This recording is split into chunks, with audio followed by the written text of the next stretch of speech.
শুকান শেৱালি ফুলৰ এই খাৰখন প্ৰত্যেকজন অসমীয়াৰে প্ৰিয়, কিন্তু বনোৱা পদ্ধতি সকলোৰে বেলেগ বেলেগ। আজি মই কেনেকৈ বনালোঁ অকণমান আপোনালোকৰ লগত শ্বেয়াৰ কৰিছোঁ। বুট মগু ৰাতিয়ে তিয়াই থৈছিলোঁ, ভালকৈ ধুই ল'লোঁ। এই অমিতা যে আমাৰ বাৰীৰে দহেচীয়া, খাবলৈ বহুত সোৱাদ হয়। কুকাৰটোত দি দিলোঁ, অকণমান দি দিলোঁ নিমখ, পানী অলপ দিছোঁ আৰু সিজাই ল'লোঁ। এই শুকান শেৱালি ফুলকণ যে কালি যে মাহঁতৰ ঘৰলৈ গৈছিলোঁ তাৰ পৰা আনিলোঁ, মায়ে সুন্দৰকৈ শুকুৱাই থৈছিলে, অকণমান ধুই ল'লোঁ।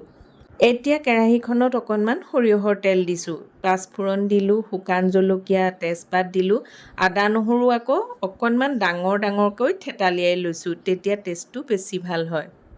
অকণমান সময় ভাজি লোৱাৰ পাছত এতিয়া শেৱালি ফুলখিনি দি দিলোঁ। এইখিনিও অকণমান লৰাই ল'লোঁ, তাৰ পাছত এতিয়া দি দিলোঁ সিজাই লোৱা বুট মগু অমিতাখিনি।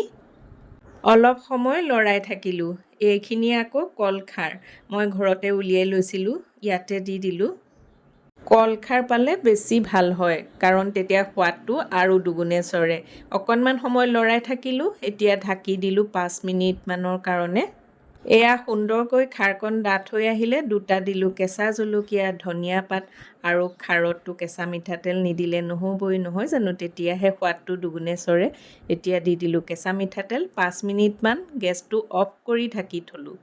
আৰু এয়া হৈ গ'ল শুকান শেৱালি ফুলৰ খাৰ। এই খাৰকণ যে আমাৰ সকলোৰে প্ৰিয়।